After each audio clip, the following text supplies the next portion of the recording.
Yesu mwana Daudi. Yesu mwana Daudi. Yesu mwana Daudi. Okay, tuanze kipindi chetu.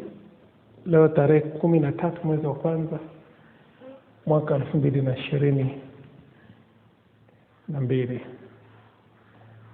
Somo letu la leo linasema nini? Sheria ya muda na fursa. Sheria ya muda na fursa. Chance, fursa. Bahati ni fursa. Na vyote hivyo vinajificha kwenye muda. Sheria ya muda na fursa. Kwa hiyo utaona kabisa kwamba fursa inajificha kwenye muda, bahati inajificha kwenye muda, baraka inajificha kwenye muda. Kwa hiyo utaona kabisa kwamba unabidi ujue kabisa hivi vitu vinafanya kazi pamoja, kati ya muda na fursa. Na tunajaribu kuangalia eneo lingine ambalo Mungu anahamisha utajiri katika mazingira magumu. Mungu anahamisha utajiri katika majira magumu, tough season. Ukiona mtu katika mazingira magumu, ndio Mungu anahamisha utajiri. Tutaona kwenye maandiko. Kwa hiyo lazima ujue kabisa kwamba kazi ya muda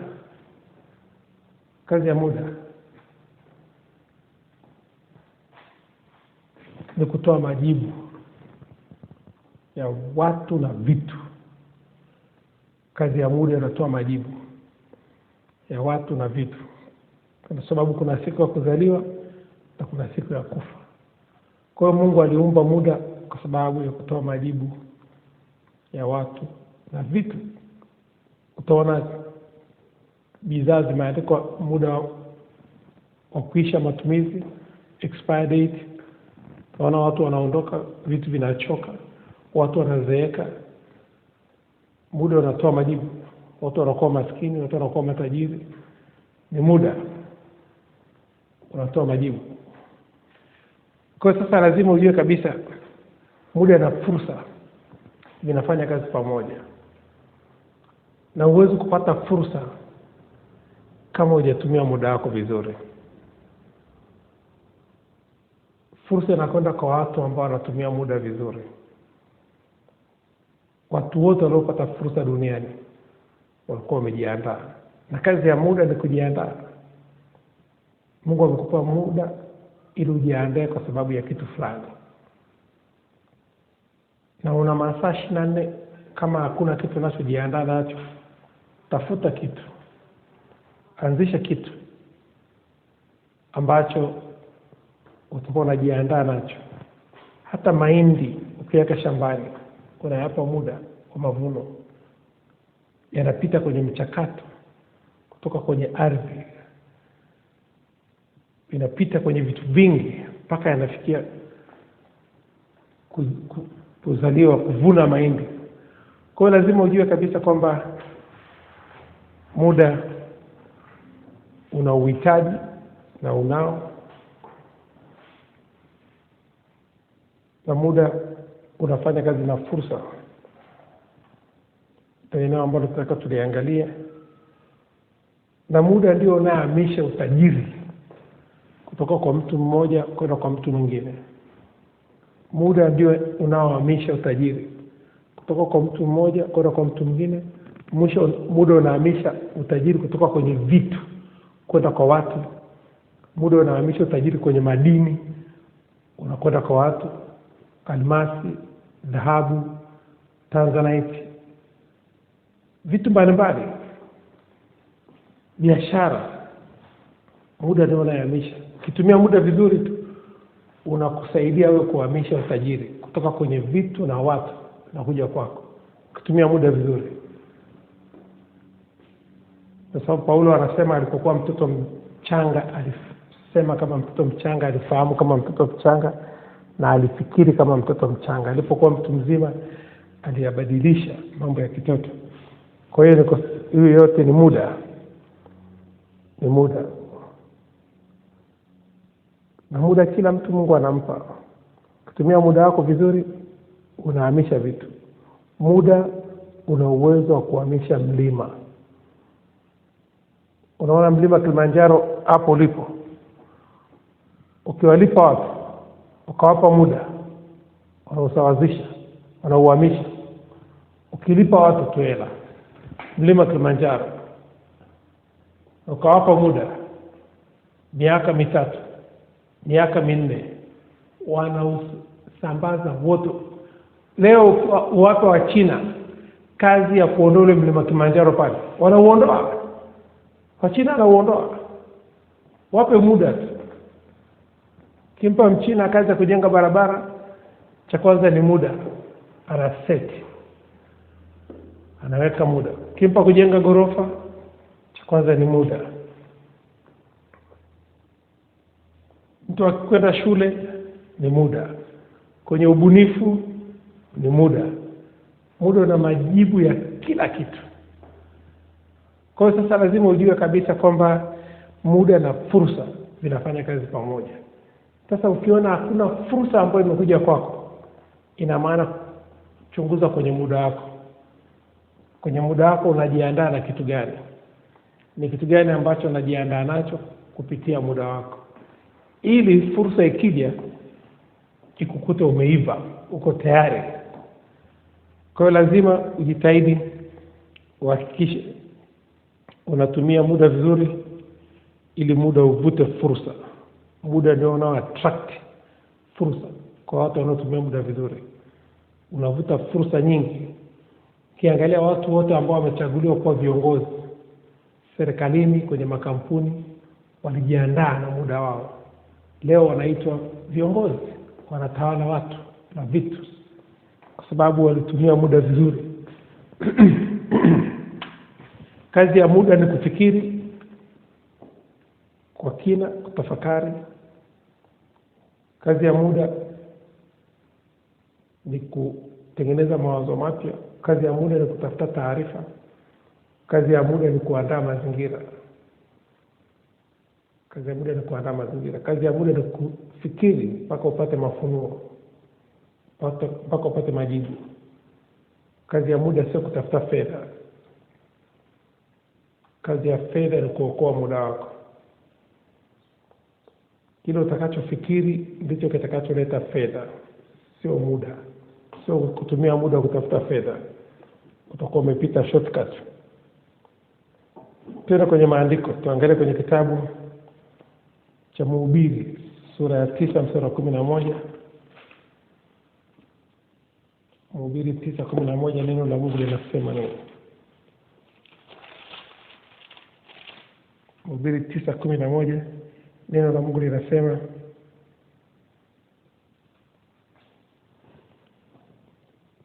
nikarudi na kuona chini ya jua ya kwamba si wenye mbio washindao katika michezo, wala si walio hodari washindao vitani, wala si wenye hekima wapatao chakula, wala si watu wenye ufahamu wapatao mali, wala wenye ustadi wapatao upendeleo, lakini muda na fursa wapata watu wote.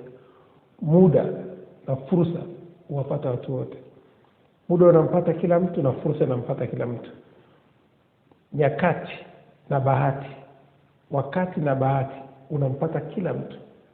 Wakati ni muda na bahati ni fursa, inampata kila mtu. Kila mtu aliyejiandaa. Kisha jiandaa tu na muda wako, bahati inakuja. Bahati ni fursa, unaifanyia kazi. Kwa lazima ujitahidi uhakikishe kwamba katika masaa yako 24 ambayo umepewa, kuna kitu unafanya, kuna kitu unajifunza. Aidha unaimba, unakimbia mbio fupi au mbio ndefu, unacheza mpira, unajifunza forex, stocks, future, option, cryptocurrency, blockchain technology. Unajifunza, unaenda kwenye teknolojia. Kuna kitu unajifunza ili fursa ikija ikukute uko tayari. Bahati ikija ikukute uko tayari. So fanya mpaka bahati ije. Fanya mazoezi mpaka bahati ikufuate hapo ulipo. So bahati inamfuata mtu mahali alipo. Kuna watu wameenda kuchukuliwa vijijini na timu kubwa za mpira, wameenda kuchukuliwa vijijini kwa sababu bahati inawafuata kule kijijini. Bahati inawafuata. Mtu mwenye kitu ambacho ni cha tofauti anajulikana hata kama akiwa kijijini. Mtu mwenye kitu cha tofauti, mtu yote aliyojiandaa anafuatwa mahali popote alipo, hata kama ni kijijini. Ukiangalia watoto wenye akili wote wanatafuta hata akiwa kijijini. Kwa hiyo sasa lazima ujue kabisa muda na bahati unampata kila mtu. Kila mtu ana masaa 24 na kila mtu ana bahati. Kila mtu ana bahati. Hakuna mtu ambaye ana bahati. Na hakuna mtu ambaye ana muda. Mtu ambaye ana muda yuko mocho. Kwa hiyo sasa lazima ujue muda unampata kila mtu na bahati unampata kila mtu. Kwa hiyo sasa lazima ugundue bahati yako itatokana na kitu gani ambacho umejiandaa nacho. Kwa hiyo neno la Mungu linasema, lakini wakati na bahati huwapata wote. Wakati na bahati, muda na fursa huwapata watu wote. Sasa jiulize, ya kwako umeshaipata? Muda unaopata ndio bahati yako umeshaiona? Chunguza ni kitu gani ambacho unajiandaa nacho. Kwa hiyo Mungu anapotafuta mtu wa kumhamishia vitu, Mungu anatafuta mtu wa kumhamishie mali. Anasema fedha na dhahabu ni mali yangu. Anasema nchi na vyote vijazavyo ni mali ya Mungu, na wote wakao ndani yake huku duniani yote ni mali. Anatafuta mtu wa kumhamishia vitu. Sasa anaangalia mtu ambaye amejiandaa. Na wewe ujiulize unajiandaa na kitu gani sasa hivi? Huu ni mwanzo wa mwaka. Ni vizuri ukajiandaa kabla mwisho wa mwaka hujafika. Mungu awe akukumbuke kama alivyomkumbuka Sara, akampa mtoto, akamkumbuka Abraham. Na wewe pia Mungu atakukumbuka ukiwa kwenye maandalizi. Ni kwa nini Mungu alimkumbuka Abraham? Ni kwa sababu Abraham aliweka imani yake kwa Mungu, akaitwa baba wa imani. Abraham alimpenda Mungu. Abraham alitoa muda wake kumtumikia Mungu. Mungu akamwita mtumishi. Mungu akamwita rafiki. Kwa jinsi gani ambavyo Abraham alitumia muda wake vizuri. Mungu akahamishia utajiri kwa Abraham, akamwambia nitakubariki na nitalikuza jina lako. Kwa hiyo jiandae. Sisi agano tulilonalo kwenye hii huduma ni kwamba tutamtumikia Mungu mpaka Mungu aanze kutulipa. Ndio agano ambalo tumeliweka. Tutamtumikia Mungu mpaka Mungu aanze kutulipa. Hatutasimama, hatutaacha, hatutachoka, hatutasinzia, hatutazimia. Tutamtumikia Mungu mpaka Mungu aanze kutulipa. Hiyo ndio imani. Hiyo ndio imani. Ukisikia imani, kwa sababu muda anaupata kila siku na bahati naipata kila siku, kwa sababu kuiona hii siku ya leo ni bahati. Kuna watu hawajaiona hii siku ya leo. Kuna watu hawajaiona. Hiyo ni bahati imekupata. Kuiona tu siku ya leo ni bahati. Kuweko kwenye majira haya ya saa 7 ni bahati. Kwa hiyo sasa kuna mtu hajaiona hii siku. Kupumua ni bahati. Kuna mtu yuko hospitalini anatumia oxygen, life support. Kusimama ni bahati. Ni bahati. Kwa lugha nyingine ni neema ya Mungu. Kuna mtu hawezi kusimama. Kuvaa viatu ni bahati. Kuna mtu ana hiyo sehemu ya kuvalia viatu. Kuwa na mikono, kuwa na macho, kupumua ni bahati. Kuwa na macho ni bahati. Kunusa kitu kapata harufu, kasikia harufu ya kitu, hiyo ni bahati. Kuna watu wakinusa vitu hawapati harufu, hawasikii chochote. Kwa hiyo sasa lazima ujue kabisa kila kitu ulicho nacho ni bahati. Ulikuwa ustahili kuwa navyo, lakini kwa neema ya Mungu na kwa bahati ya Mungu umekuwa navyo. Kwa hiyo sasa lazima ujitahidi uhakikishe kwamba unajua kabisa kila kitu ambacho Mungu anakifanya kwako ni bahati. Kuwa tajiri ni bahati. Sio kwamba una akili na hiyo mali au kuja nayo. Kwa sababu lazima ujitahidi sana uone kabisa jinsi gani ambavyo muda na bahati unawapata wote. Na ni kwa sababu gani neno la Mungu linasema muda na bahati unawapata watu wote? Ukisoma kwenye kitabu cha Matendo ya Mitume, nirudie ile andiko kulisoma tena. Mhubiri sura ya 9 mstari wa 11, alafu tutakwenda kwenye Matendo ya Mitume 10:34-35 ili uone kabisa kwamba kila kitu kilichotajwa hapa kinampata kila mtu. Neno la Mungu linasema, nikarudi na kuona chini ya jua ya kwamba si wenye mbio washindao katika michezo, wala si walio hodari washindao vitani, wala si wenye hekima wapatao chakula, wala si watu wenye ufahamu wapatao mali, wala si wenye ustadi wapatao upendeleo, lakini inasema wala si watu wenye ufahamu wapatao mali, wala wenye ustadi wapatao upendeleo, lakini muda na bahati huwapata wote. Wakati na bahati, muda na bahati unawapata watu wote. Muda na bahati unawapata watu wote. Matendo ya Mitume sura ya 10 mstari wa 34 na 35. Matendo ya Mitume sura ya 10:34-35. Neno la Mungu linasema, Petro akafumbua kinywa chake akasema, hakika natambua ya kuwa Mungu hana upendeleo, bali katika kila taifa mtu amchaye na kutenda haki ukubaliwa na yeye. Mungu hana upendeleo. Wakati na bahati unampata kila mtu. Mungu hana upendeleo. Petro amefumbua kinywa chake akisema muda, masaa 24 yanampata kila mtu. Akasema bahati inampata kila mtu. Ukisoma kitabu cha Methali sura ya 29:13, anasema tajiri na maskini hukutana pamoja. Anasema Mungu huwatia nuru macho yao wote wawili. Mungu huwatia nuru macho yao wote wawili. Mungu huwatia nuru tajiri na maskini macho yao. Mungu hana upendeleo. Wote wametiwa nuru macho yao. Wote wamepewa masaa 24. Wote bahati wamepewa. Umeambiwa uchague. Sasa ni kwamba ni wewe umechagua nini? Muda umepewa, bahati umepewa.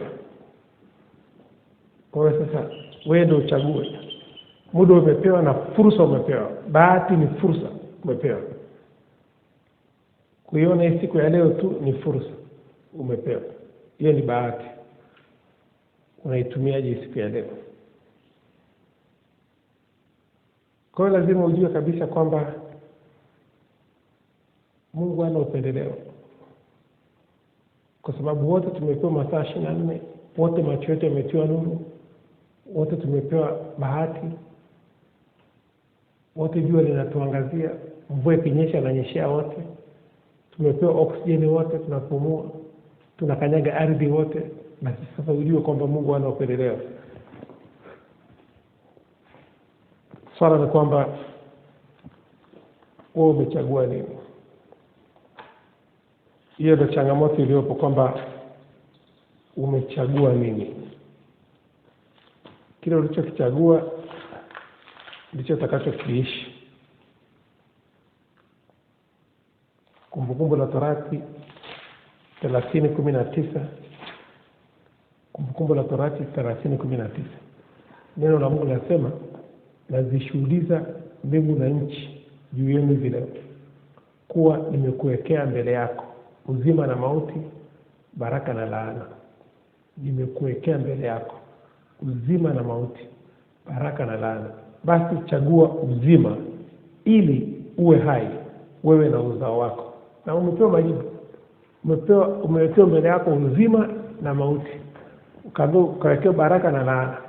Wewe unachagua. Mungu hana upendeleo. Amewawekea hapo uzima na mauti. Amekuwekea mbele yako baraka na laana, akakwambia chagua. Watu wengine wamechagua mauti na wengine wamechagua laana. Kuna waliochagua baraka, kuna waliochagua uzima, na wako hai pamoja na uzao wao. Kwa lazima ulijue leo tutakusaidia mbele ya safari, jinsi gani ambavyo sheria ya muda na sheria ya fursa zinavyofanya kazi.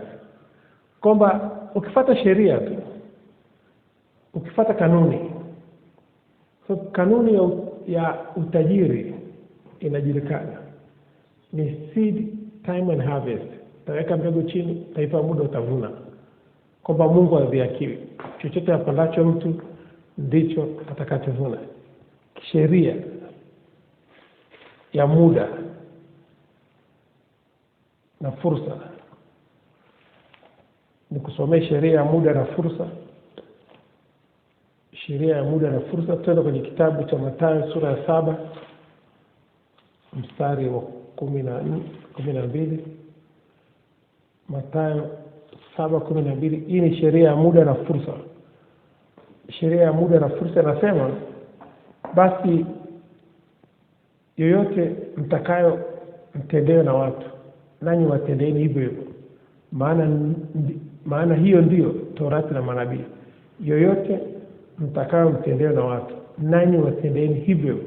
Maana hiyo ndiyo Torati na manabii. Hiyo ndio sheria ya muda na fursa. Kila ambacho unataka utendewe na watu, watendee, utapata fursa.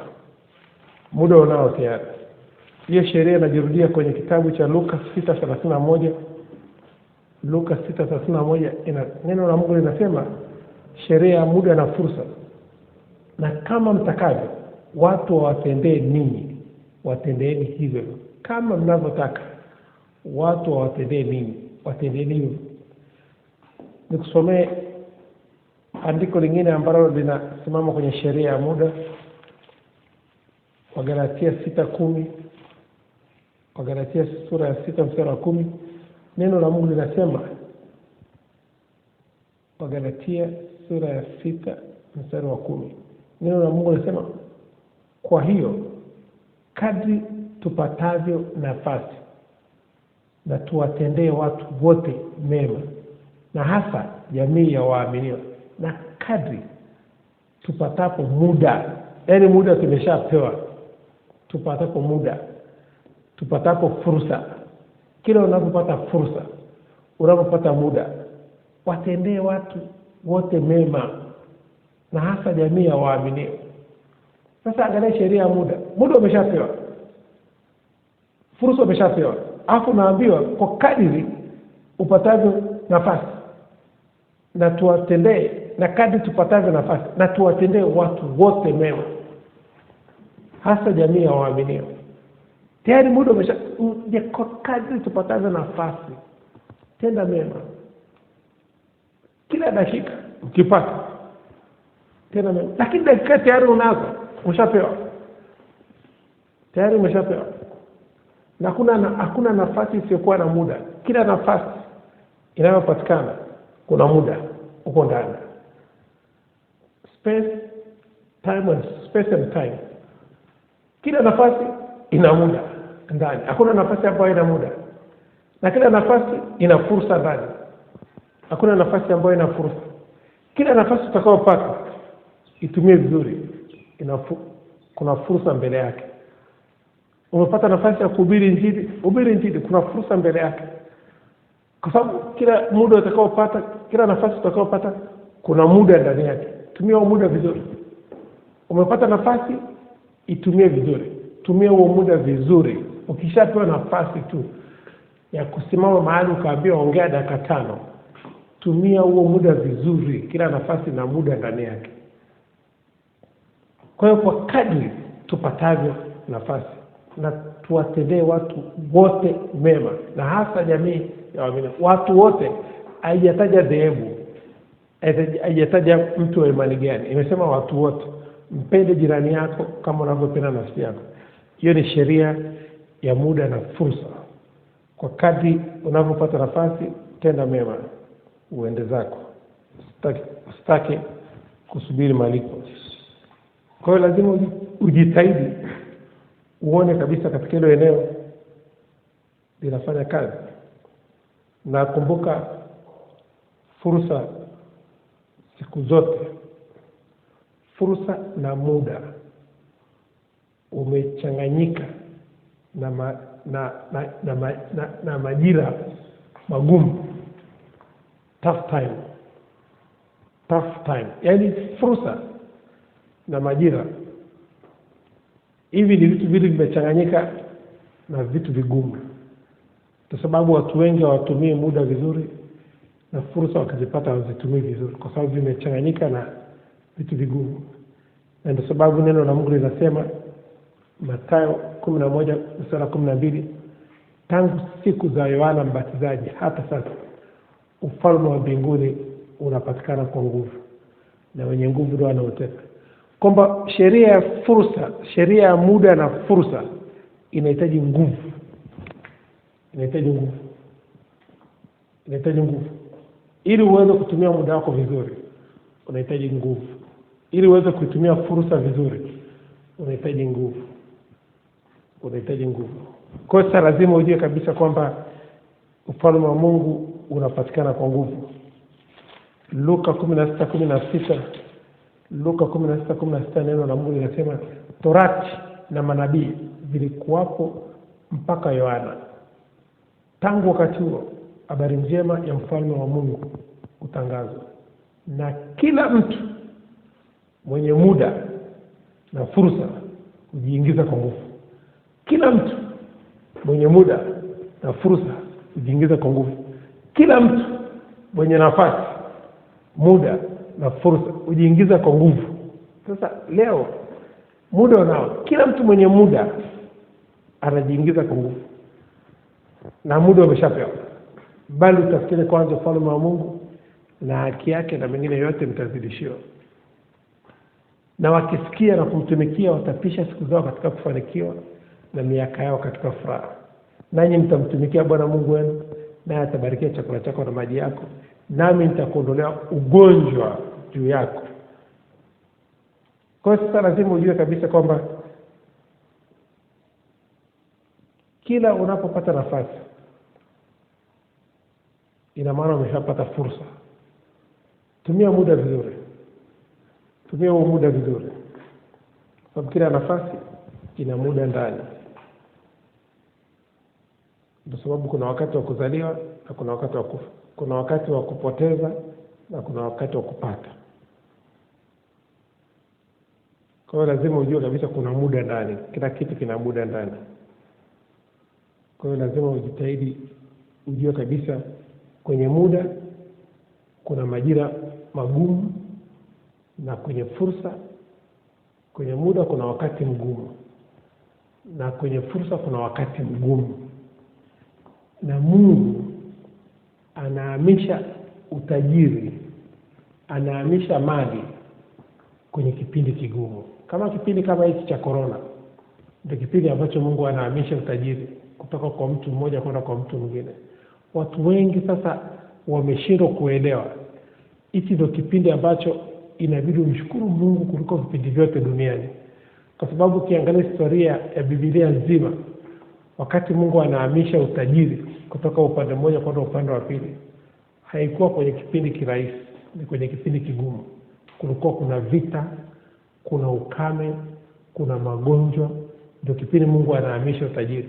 Utajiri hauhamishi wakati watu wanastarehe.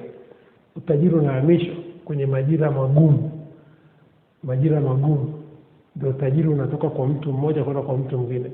Ndio sababu hata Yesu alipokuja, neno la Mungu linasema kitendo cha Yesu kuja tu ni inulio la wengi na ni anguko la wengi. Ni inulio la wengi na ni anguko la wengi. Kwamba ujue kabisa majira kama haya ndio majira ya kumshukuru Mungu kuliko majira mengine yote. Ndio majira ya kumtumikia Mungu kuliko majira mengine yote. Wakati umetokea njaa katika nchi ya Gerari, watu wote walikuwa wanahamia Misri. Mungu akamwambia Isaka, usiondoke hapa, nitakubariki. Mungu alimbariki Isaka kwenye majira magumu. Kwa Abraham naye hivyo ilitokea njaa, Mungu akambariki Abraham kwenye majira magumu. Kwa sasa lazima ujue kabisa majira yanapokuwa magumu ndio kipindi ambacho inabidi upande mbegu. Panda mbegu ya muda. Nenda kwenye kazi za kijamii, toa muda wako. Nenda kwa watoto yatima, nenda kwa wajane, nenda kwa wazee, nenda hospitalini kuombea wagonjwa, nenda magereza, nenda kwa watoto wa mtaani, nenda katunze mazingira, nenda kwa walemavu, nenda kwa wahitaji, nenda kwenye kazi za kijamii. Panda mbegu ya muda kipindi kama hichi. Ndio kipindi cha kupanda mbegu. Mungu alimwambia Isaka, panda mbegu, mimi nitaleta maji. Kwa hiyo sasa lazima ujue kabisa kwamba ndio majira peke yake ambayo inabidi kupanda mbegu, majira haya. Ukishaona kipindi ni kigumu, sasa kipindi kinachokuja kama hichi cha corona, watu wengi wanalalamika. Wanasema hakuna kazi, hakuna biashara, hakuna hela. Wanasema watu wanakufa, wanasema vitu chungu nzima, wanalalamika, wananungunika. Wewe unaambia mshukuru Mungu katika kila jambo. Hichi ni kipindi cha kupanda mbegu na kumshukuru Mungu, kupanda mbegu ya muda, kutoa nguvu zako kwenye kazi za kijamii na kumshukuru Mungu, kwa sababu ndio kipindi ambacho Mungu anahamisha utajiri kutoka sehemu moja kwenda sehemu nyingine. Kwamba ukishakumbuka tu muda ndio unahamisha mali katika wakati mgumu. Muda katika majira magumu, muda unahamisha vitu. Sababu muda ndio utakaosema. Muda ndio unatoa majibu. Kosa lazima ujue kabisa kwamba majira kama haya ambayo ni magumu, jitahidi kupanda mbegu ya muda. Mungu adhihakiwi, chochote apandacho mtu ndicho atakachovuna. Majira kama haya ndio majira watu wanapata maono, watu wanapata ndoto zao, watu wanajitambua. Jinsi unavyopanda mbegu ya muda ukamtumikia Mungu, ndio unapata maono yako, unapata ndoto yako, unajitambua, na Mungu anakuwa pamoja na wewe muda wote. Kwa hiyo sio majira ya kulalamika, ni anguko la wengi na ni inulio la wengi. Lazima uwe katika wale watu ambao watakuwa inuliwa, sio watakuwa anguka. Wale wote watakuwa anguka ni wale wanaolalamika na kunungunika na kulaumu. Wale ni anguko lao. Sasa wewe ni mtu ambaye inabidi uwe na furaha na mtu wa shukrani. Uwe ni mtu mwenye furaha na kuwa na shukrani na kumshukuru Mungu kila siku anayekupa, ili uweze kutumia sheria ya muda na fursa vizuri. Watu wengi wameshindwa kutumia sheria ya muda na sheria ya fursa vizuri kwa sababu ya kulalamika na kunungunika, kwa sababu wanataka vitu vya kuonekana.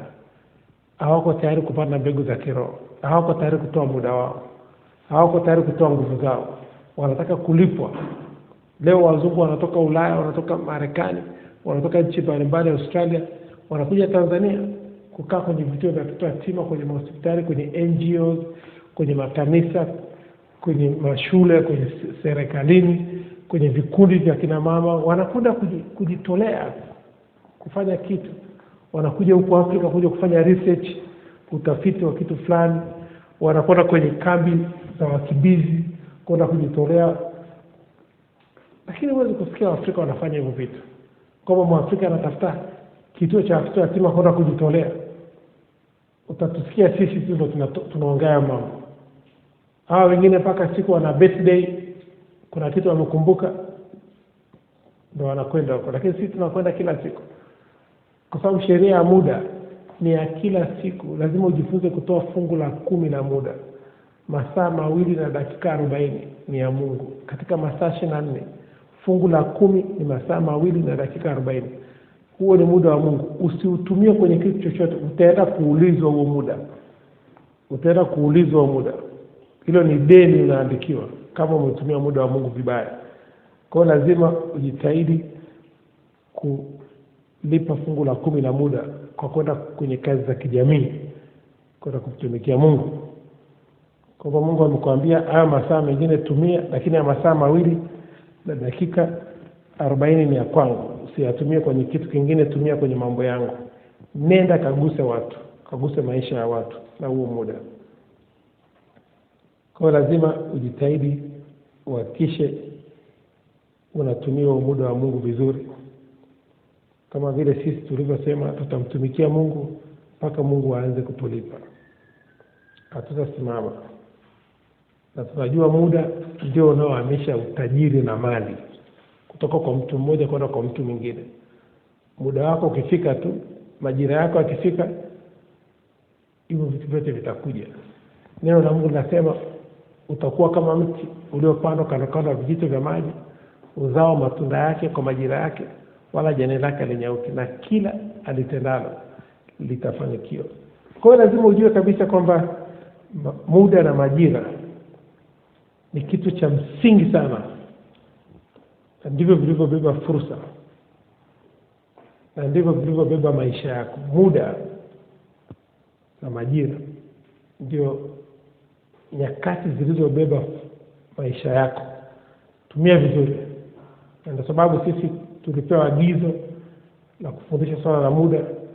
Tukapewa kitabu cha Mwanzo sura ya 1 mstari wa 1 mpaka wa 3. Tukapewa kitabu cha Zaburi ya 1 mstari wa 1 mpaka wa 3. Vyote vinahusiana na muda. Muda na kauli yako. Muda vinahusiana na muda. Hapo mwanzo Mungu aliumba mbingu na nchi. Mungu alitumia muda kuumba mbingu na nchi. Kwa hiyo lazima mtu yule asiyekwenda katika shauri la wasio haki, wala kusimama katika njia ya wakosaji, wala kuketi barazani kwa watu wenye mizaa. Huo ni muda. Mtu yule asiyekwenda katika shauri la wasio haki, wala kusimama barazani, wala kusimama katika njia ya wakosaji, wala kuketi barazani kwa watu wenye mizaa. Huo ni muda. Huo ni muda.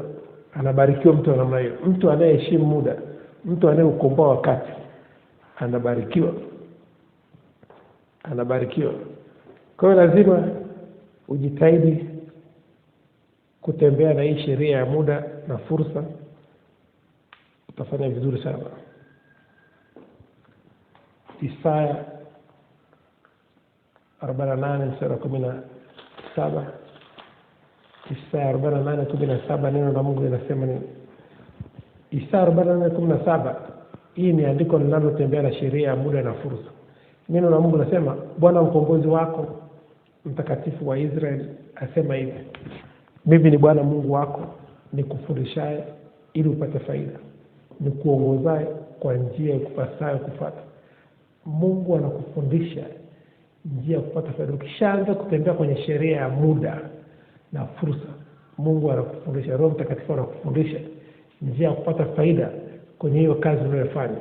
Ukienda kwa watoto yatima, kuwasaidia kufua, kupika, kufanya safi, Mungu anakufundisha njia ya kupata faida kupitia hiyo kazi unayofanya ya kujitolea. Na kwa Mungu hakuna kujitolea, kwa maana Mungu haziakili. Chochote apandacho mtu ndicho atakachovuna. Ni kwamba hakuna kujitolea. Kwamba ujue kabisa kwamba Mungu atakufundisha njia ya kupata faida kwenye hizo kazi za kijamii unazozifanya. Atakupa maono, atakupa ndoto, atakukutanisha na watu wazuri, atakupa wazo la biashara kama alivyompa Yakobo wazo la biashara. Yakobo alipokuwa anaondoka kwa Laban, akampa wazo.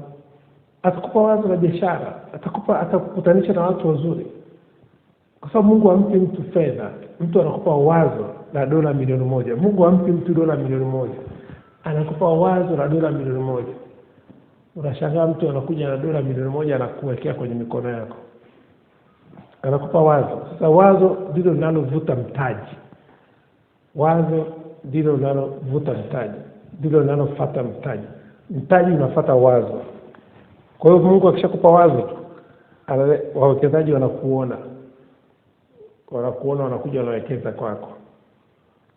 Kwa hiyo lazima ujitahidi ujue kabisa kwenye majira magumu kama haya ndio majira ambayo Mungu anahamisha utajiri kutoka kwenye vitu kwenda kwa watu na kutoka kwa watu kwenda kwa watu. Utajiri unatoka kwenye vitu unakwenda kwa watu na utajiri unatoka kwa watu kwenda kwa watu. Kwa hiyo lazima ulijue hilo, litakusaidia mbele ya safari. Twende tuangalie kwenye kitabu, tutasoma maandiko machache. Kitabu cha Wafalme wa Pili sura ya 6 mstari wa 24 mpaka 32. Wafalme wa Pili sura ya 6 mstari wa 24 mpaka 32. Tutaangalia jinsi gani ambavyo Mungu anahamisha utajiri kutoka kwa mtu mmoja kwenda kwa mtu mwingine. Neno la Mungu linasema, ikawa baada ya hayo Ben-Hadad mfalme wa Sham akakusanya majeshi yake yote,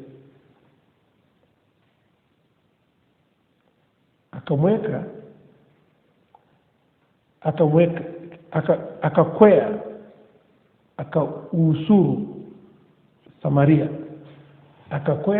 akausuru Samaria. Njaa ikawa kuu huko Samaria. Haya ni majira magumu. Na tazama, wakausuru hata kichwa cha punda kikapata kuuzwa kwa vipande 30 vya fedha na kibaba cha mavi ya njiwa kwa vipande 5 vya fedha. Angalia njaa ilivyoikumba hiyo nchi. Kichwa cha punda kikauzwa kwa thamani ya fedha, vipande 30 vya fedha, na mavi ya njiwa watu walikuwa wanakula kama karanga kwa vipande 5 vya fedha. Neno la Mungu linaendelea kusema, ikawa mfalme wa Israeli alipokuwa akipita ukutani, mwanamke mmoja akamwita akisema, unisaidie bwana wangu mfalme. Akasema, Bwana asipokusaidia nitakusaidiaje mimi? Mfalme anamwambia yule mama anaomba mfalme amsaidie. Mfalme anamwambia yule mama, Mungu asipokusaidia nitakusaidiaje mimi? Kwamba anamwagizia tena aende kwa Mungu.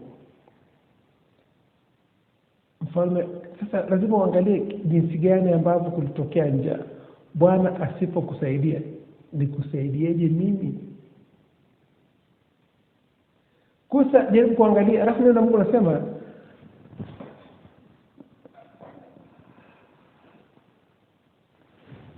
neno la Mungu nasema ya sakafuni au ya shinikizoni. Mfalme akamwambia, una nini? Akajibu, mwanamke huyu alimwambia, mtoe mtoto wako tumle leo, na watoto wangu tutawala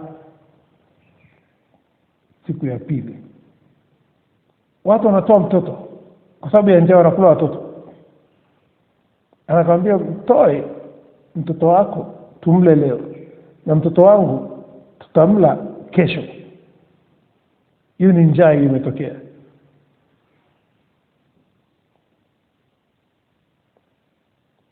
Biblia inaendelea kusema, basi wakamtokosa mtoto. Tukamtokosa mtoto, Kiswahili cho wangu, wakamla. Nikamwambia siku ya pili, mtoe mtoto wako tumle, naye amemficha mtoto wake. Huyu amekula mtoto wa mtu leo, akaficha kwake, ataka kwake aliwe.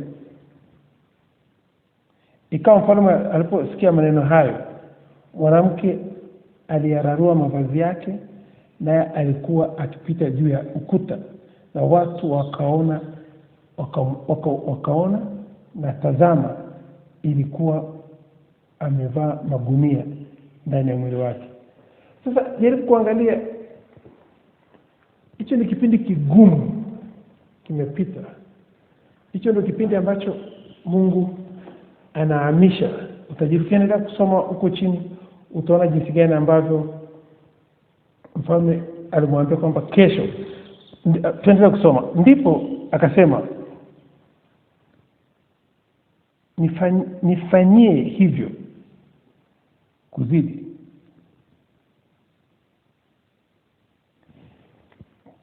Kikabakia kichwa Elisha mwana wa Shafati juu yake. Lakini Elisha alikuwa akikaa nyumbani mwake na wazee wakikaa pamoja naye.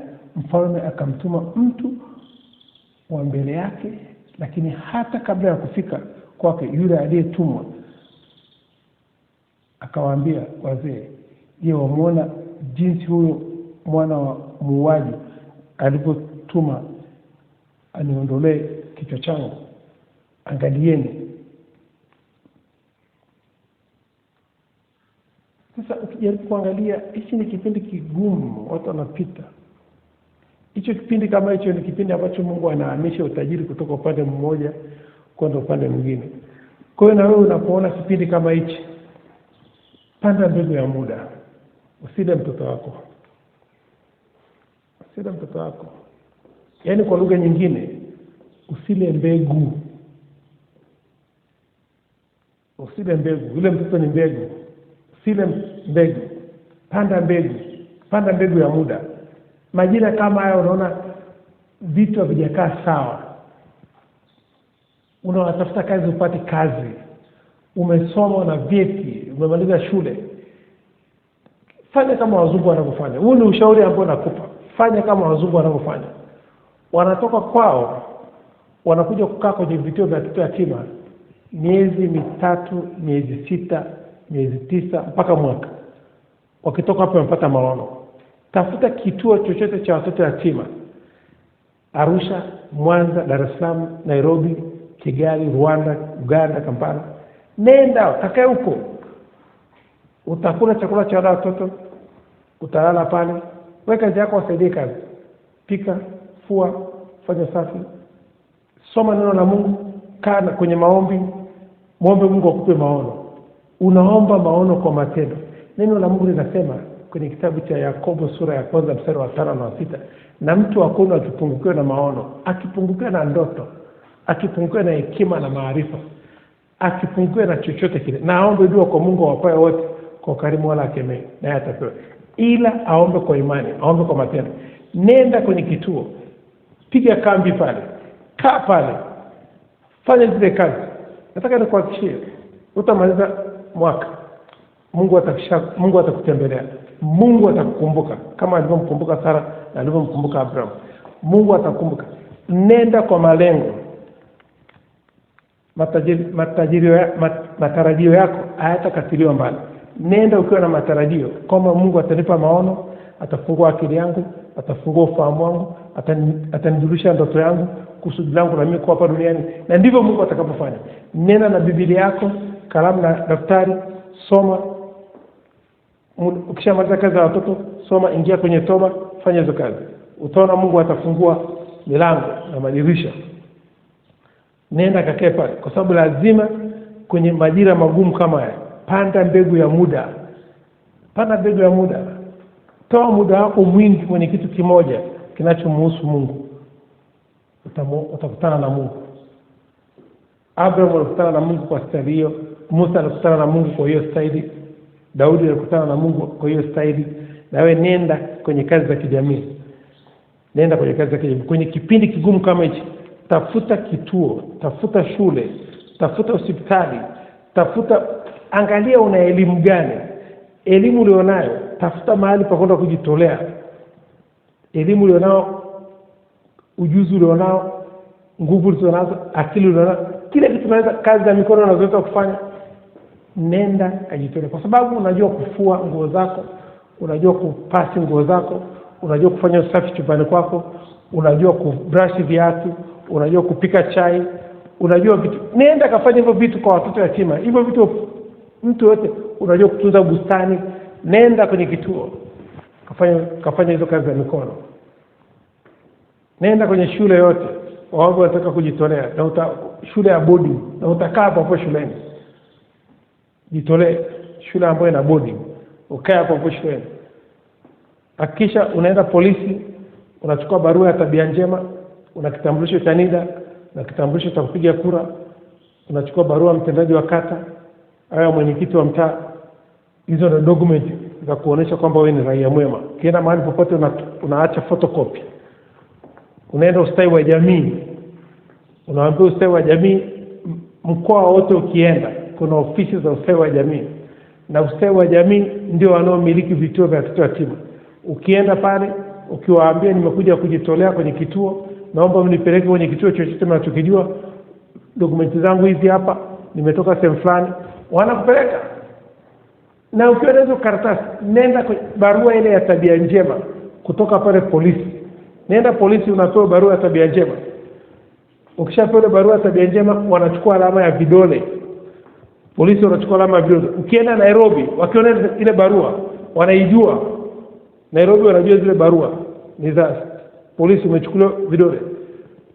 Ukienda Kampala, ukienda nchi yote duniani, wanajua mtu amechukuliwa alama za vidole, akifanya kosa lolote tutamkamata. Kwa sababu ukienda na ile barua ya polisi ya tabia njema, mahali popote wanakupokea. Makampuni yote ya ulinzi au waajiri bila kuwa na ile barua. Mabenki yote au waajiri benki bila kuwa na ile barua ya polisi. Makampuni nyeti au kuajiri kama una ile barua ya polisi. Ile barua wanakupokea. Ukienda mahali popote ile barua wanakupokea, wanajua wewe ni raia mwema. Raia mwema. Unachokitafuta ni kazi. Kwa hiyo lazima ujitahidi uhakikishe unatumia sheria ya muda na fursa vizuri. Umeambiwa kwa kazi upatavyo nafasi, watendee watu wote mema. Kwa kazi upatavyo nafasi, tendea watu wote mema. Kwa hiyo lazima ujue kabisa ufalme wa Mungu unapatikana kwa nguvu. Umetafuta kazi muda mrefu hujapata kazi, peleka barua zako za kazi kwenye makampuni mbalimbali. Peleka barua. Ukishamaliza, nenda kwenye kituo cha watoto yatima, nenda kujitolea. Utaona Mungu anakuita kwenye ile kazi. Utaona zile sehemu zote ulizopeleka barua, baada ya muda fulani wanakupigia simu, wanakuhitaji kazi. Na wakikuhitaji kazini, hakuna interview. Unapewa kazi moja kwa moja, kwa sababu ni Mungu amekupa hiyo kazi, kwa sababu umeenda kwenye kazi za kijamii. Umepanda mbegu ya kazi, utapata kazi. Ukipanda mahindi utapata mahindi. Ukipanda ngano utapata ngano. Jua kama unataka kazi, nenda kafanye kazi za kujitolea. Nenda kwenye kazi za kijamii. Kama unataka mtoto, lea mtoto wa mtu mwingine. Lea mtoto wa mtu mwingine. Ukitaka watoto wako walipiwa ada wakiwa wakubwa, lipia mtoto wa mtu mwingine ada. Kalipia mtoto ada ya shule ya serikali shilingi 20,000. Mungu atasababisha mtoto wako alipiwe international school. Wewe umelipa kwenye shule ya serikali ada ya shilingi 20,000 kwa mwaka, Mungu anasababisha mtoto wako analipiwa international school. Panda mbegu. Hata kama huna watoto, anza kulipia watoto watu wengine sasa hivi. Siku ukipata wako, Mungu ameshamwandaa mtu wa kumlipia. Kwa hiyo unaanza mapema kupanda mbegu, utavuna ulichopanda. Ukitaka nguo, gaia watu nguo. Ukitaka unapata chakula, gaia watu wengine chakula. Ukipanda mahindi utavuna mahindi. Wewe panda mahindi ukavuna ngano. Mungu aziakili. Chochote apandacho mtu ndicho atakachovuna. Kwamba lazima utumie sheria ya muda na fursa zilizoko duniani kwa kupanda mbegu. Kupanda mbegu kwa sababu ya kesho. Leo watu wengi wanalalamika, wananungunika, ni kwa sababu wanataka kuvuna mahali ambako hawajapanda. Ukimwona mtu yote analalamika, anataka kuvuna mahali ambako hajapanda. Ni kwa nini neno la Mungu linasema Wagalatia 6:7, Mungu adhiakiwe. Kumdhihaki Mungu adhiakiwe. Chochote apandacho mtu ndicho atakachovuna. Kumdhihaki Mungu ni kufanya nini? Lazima ujue maana ya neno dhiaka. Kumdhihaki Mungu. Kumdhihaki Mungu ni mtu amepanda mahindi alafu anataka kuvuna ngano. Uko ni kumdhihaki Mungu. Mtu amepanda maharage anataka kuvuna karanga. Uko ndo maana ya kumdhihaki Mungu. Kumdhihaki Mungu. Na Mungu amesema chochote apandacho mtu ndicho atakachovuna. Ukitoa muda wako, ni muda peke yake ukitoa, utavuna chochote unachokitaka duniani. Muda uko universal. Muda hauegemei upande wote. Muda unajibu mambo yote. Muda unajibu kila kitu. Kama vile Biblia inavyosema kwamba pesa ni jibu la mambo yote. Ni kweli, lakini muda ni jibu la mambo yote zaidi ya pesa. Muda unajibu mpaka pesa. Kama pesa inajibu kwenye vitu, lakini muda unajibu mpaka pesa. Muda unajibu kila kitu. Muda uko juu ya pesa. Muda una thamani kuliko pesa. Kwa lazima ujue kabisa kwamba majira haya magumu tunayopitia katika dunia, sio Tanzania tu, jitahidi kupanda mbegu ya muda. Ukiona kabisa hauna kazi, unatafuta kazi, biashara yako ifanye vizuri, watoto wako wafanye vizuri, watafutie watoto wako kituo cha watoto yatima, shule za boarding, shule kwenye NGO, mahali wataenda wakae kabisa huko miezi 3, miezi 6, wafanye kazi za kujitolea. Baada ya hapo Mungu anafungua milango yao. Na ndio sababu tumesema ndicho kipindi pekee yake ambacho Mungu anahamisha utajiri kwa wale watu ambao wamejua hizi siri za ufalme wa Mungu. Kwa sababu pate mifano, miundo ya ufalme wa Mungu haibadiliki. Ni hiyo hiyo. Mungu anaangalia wale watu ambao wameenda kujitolea, anahamishia hela kwao, anahamishia utajiri kwao. Wale ambao wameenda kujitolea, wale ambao wamegusa maslahi yake. Mungu anamwambia Daudi, mwanangu, nipe moyo wako, macho yako yapendezwe na njia zangu. Akisha macho yako akisha umempa Mungu moyo wako na macho yako yanapendezwa na njia za Mungu, Mungu anahamishia utajiri kwako. Fanya mpaka Mungu aanze kukulipa. Fanya mpaka Mungu aanze kukulipa. Hiyo ndio imani. Ukisikia mtu mwenye imani ni mtu anayefanya mpaka Mungu aanze kumlipa. Sheria ya muda na fursa ndio inayozaa imani. Sheria ya muda na fursa ndio inayozaa imani. Inazaa matendo. Kwa hiyo mtu akishaona ana muda, atumie muda wake vizuri. Kwa hiyo ni eneo ambalo tulikuwa tunaliangalia jinsi gani Mungu anahamisha utajiri. Ni kipindi kama hichi ambacho mazingira ni magumu. Mazingira ni magumu. Kwa sababu ili uwe na shuhuda, utengeneze shuhuda ili umkumbuke Mungu. Wana wa Israeli walipewa nchi kwenye mazingira magumu, nchi ya Kanaani. Waliambiwa ni nchi ya asali na maziwa, lakini kulikuwa kuna kazi ya kufanya. Kulikuwa kuna shughuli ya kufanya, mazingira yalikuwa ni magumu. Akawaambia muwaue hao watu wote, lakini msifanye haraka, waueni kidogo kidogo ile wanyama wakali wasije wakaja wakawadhuru. Kwamba kulikuwa kuna kazi ya kufanya. Ilikuwa ni majira magumu, wamepita jangwani miaka 40. Ni mazingira magumu. Mungu anahamishia utajiri kwao, anawapa nchi ya watu wengine kwenye mazingira magumu, jangwani miaka 40. Kwamba lazima ujue kabisa majira haya ukiyatumia vizuri. Kama vile sisi corona ilivyoanza tu, tukasema haturuhusu kuhubiri barabarani, tunahubiria ndani, tutahubiria kwenye internet, tutatuma masomo kwenye magrupu. Lakini wakati tukiwa ndani tunafanya nini? Tutajifunza kununua hisa, kununua pesa za kigeni, tutajifunza forex, stocks, future, cryptocurrency, blockchain. Tutajifunza vitu vyote. Na ndivyo tunavyofanya. Sasa hivi mwezi wa 3 tarehe 30 tunamaliza miaka 3. Tutakuwa tumeshajua. Tutakuwa tuna uwezo wa kutengeneza pesa kwenye mtandao.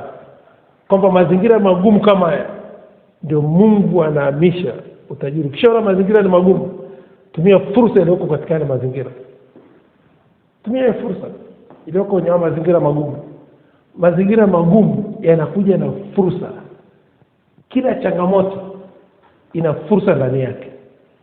Kuna fursa. Kila changamoto unayoona duniani ina fursa. Kwenye corona fursa ni nyingi. Watu wanatengeneza barakoa, sanitizer, wanatengeneza internet, watu wanafanya kazi nyumbani kwa kutumia internet. Watu wanafanya vitu chungu zima. Kwamba acha kulalamika, angalia fursa zilizoko ndani ya corona. Tumia fursa zilizoko ndani ya corona. Wakati wenzako wanalalamika, wewe sherekea. Wewe shukuru. Wenzako wanalalamika, wananungunika, wewe unashukuru Mungu. Na jinsi unavyoshukuru Mungu wao wanazidi kulalamika. Na ndivyo jinsi unavyotengeneza fursa. Ndivyo jinsi unavyofungua milango na madirisha. Kwa hiyo lazima ujitahidi uhakikishe unatumia hii nafasi vizuri. Usishindwe, usikubali akili yako ikashindwa. Usikubali akili yako ikashindwa kwenye mazingira kama haya. Usikubali. Hakikisha akili yako inashinda katika kila eneo. Kila eneo. Na akili yako itashinda tu pale unapotoa muda kumtumikia Mungu. Kutoa muda kugusa maisha ya mtu mwingine.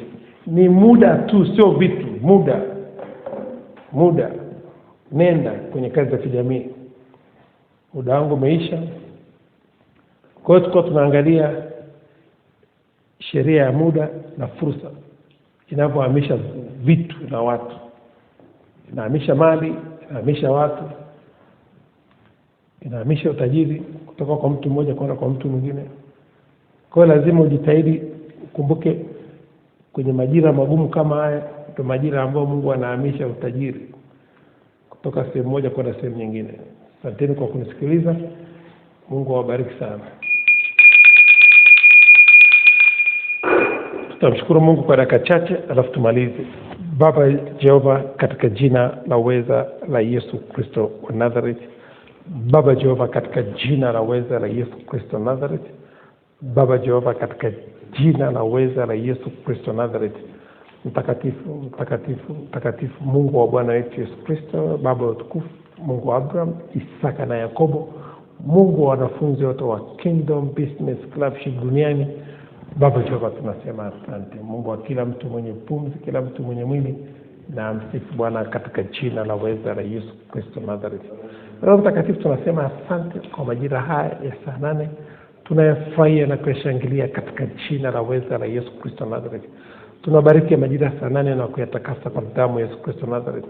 Tunabariki majira saa 8 na nuru ya Kristo, afya ya Kristo, tajiri wa Kristo, hekima ya Kristo, maarifa ya Kristo, mafunuo ya Kristo, ujuzi wa Kristo, ubunifu wa Kristo, upendo wa Kristo, imani ya Kristo, matumaini ya Kristo, uaminifu wa Kristo, furaha ya Kristo, amani ya Kristo, nyingi kama mchanga wa pwani katika jina la uweza la Yesu Kristo Nazareth. Roho Mtakatifu, tunakushukuru, tunasema asante. Asante kwa siku mpya leo uliyofanya kwa ajili yetu. Tumefurahia na kushangilia katika jina la uweza la Yesu Kristo Nazareth. Tunafungua malango ya saa 8 kwa damu ya Yesu Kristo Nazareth. Tunafungua malango ya kujifunza neno la Kristo. Tunafungua malango ya sheria ya muda na fursa katika jina la uweza la Yesu Kristo Nazareth. Tunafungua malango ya kazi, malango ya biashara, malango ya huduma. Tunafungua malango ya spidi ya Kristo, ya kufikiri, ya kutafakari, ya kusoma, ya kuandika, ya kusikia na kuona, maono, ndoto, fursa, kuona maandiko, kuona vitu na watu katika jina la uweza la Yesu Kristo Nazareth. Tunafungua malango ya mkate wetu wa kila siku. Tunafungua malango ya afya ya Kristo na nguvu za Kristo. Tunafungua malango ya kibali cha Kristo mbele ya Mungu na mbele ya wanadamu, miujiza ya Kristo, ishara na maajabu. Tunafungua malango ya kibali cha uchumi. Tunafungua malango ya neema ya Kristo iliyozidi, ujasiri wa Kristo uliozidi. Tunafungua malango ya wanafunzi wa Kristo katika huduma, wateja wa Kristo katika biashara. Tunafungua malango ya wasaidizi wa maono yetu, wasaidizi wa ndoto zetu. Tunafungua malango ya akili ya Kristo na ufahamu wa Kristo katika jina la uweza la Yesu Kristo Nazareth. Roho Mtakatifu, tunasema asante. Asante kwa kutuamsha asubuhi ya leo, kwa kutupa pumzi, kutupa afya, kutupa nguvu, kutupa uzima, kutupa akili ya Kristo, kutupa ufahamu wa Kristo, kujitambua, kutupa matumaini ya Kristo ya siku zetu za baadaye katika jina la uweza la Yesu Kristo Nazareth. Roho Mtakatifu, tunakushukuru, tunasema asante. Pokea sifa, pokea utukufu, pokea heshima, pokea shukrani zetu. Asante Roho Mtakatifu. Hakuna kama Jehova, hakuna kama Yesu Kristo Nazareth, hakuna kama Roho Mtakatifu. Roho Mtakatifu ndio Mungu wa miungu, Baba wa baba, mfalme wa wafalme, wewe ndio mwanzo na mwisho. Roho Mtakatifu ndio Mungu uliyefanya mbingu na nchi kwa fahamu zako, kwa hekima yako, kwa maarifa yako. Roho Mtakatifu ndio Mungu uliyetandaza nchi juu ya maji, uliyofanya mianga mikubwa, jua litawala mchana, mwezi na nyota zitawala usiku. Roho Mtakatifu ndio Mungu uliyegawa bahari ya Shamu kwa wavusha wana wa Israeli katikati yake. Roho Mtakatifu ndio Mungu uliyeongoza wana wa Israeli jangwani katika kila kiumbe cha chakula chake. Roho Mtakatifu ndio Mungu ulio wazaliwa wa kwanza wa Misri kwa wafalme mashuhuri. Roho Mtakatifu ndio Mungu uliyesema na iwe nuru, na iwe nuru, na ikawa nuru katika jina la uweza la Yesu Kristo Nazareth. Roho Mtakatifu ndio Mungu uliyemwongoza Yesu Kristo Nazareth jangwani kwa siku 40, akafunga usiku na mchana, jaribio na ibilisi, akashinda majaribu yote kwa neno la Mungu aliye hai, katika jina la uweza la Yesu Kristo Nazareth. Roho Mtakatifu ndio Mungu uliyemfufua Yesu Kristo Nazareth kutoka katika wafu, katika jina la uweza la Yesu Kristo Nazareth.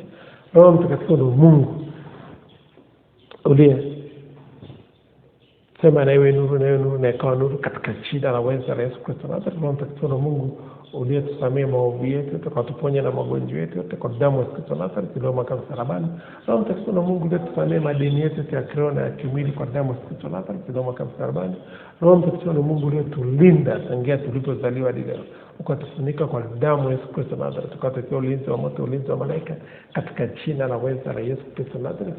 Roho Mtakatifu ndio Mungu uliye tukumbuka katika ufalme wako, ukatukumbuka na damu ya Yesu Kristo Nazareth, jina la Yesu Kristo Nazareth, neno la Kristo, ukatukumbuka na upendo wa Kristo, amani ya Kristo, ukatukumbuka na mwili wa Yesu Kristo Nazareth, ukatukumbuka na furaha ya Kristo, amani ya Kristo, ukatukumbuka na kazi, biashara na huduma, ukatukumbuka na kibali cha Kristo mbele ya Mungu na mbele ya wanadamu, ukatukumbuka na kibali cha Kristo cha dola milioni 1 za Kimarekani, ukatukumbuka na neema ya Kristo iliyozidi ujasiri wa Kristo iliyozidi, ukatukumbuka na wanafunzi wa Kristo katika huduma, wateja wa Kristo katika biashara, ukatukumbuka na shuhuda za Kristo, ukatukumbuka na wasaidizi wa maono yetu, wasaidizi wa ndoto zetu, ukatukumbuka na afya ya Kristo na nguvu za Kristo. Roho Mtakatifu ndio Mungu wa Bwana wetu Yesu Kristo, Baba wa utukufu, Mungu wa Abrahamu, Isaka na Yakobo.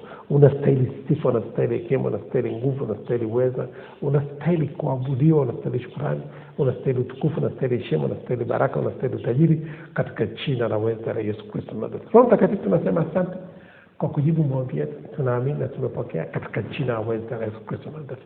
Asante Roho Mtakatifu kwa ajili ya watumishi wako walioko hapa na wanaotusikiliza kupitia njia ya mtandao. Neno lako linasema abarikiwe yeye asomaye na kusikiliza maneno ya unabii na kuyashika yote aliyoandikwa humu, kwa maana wakati karibu.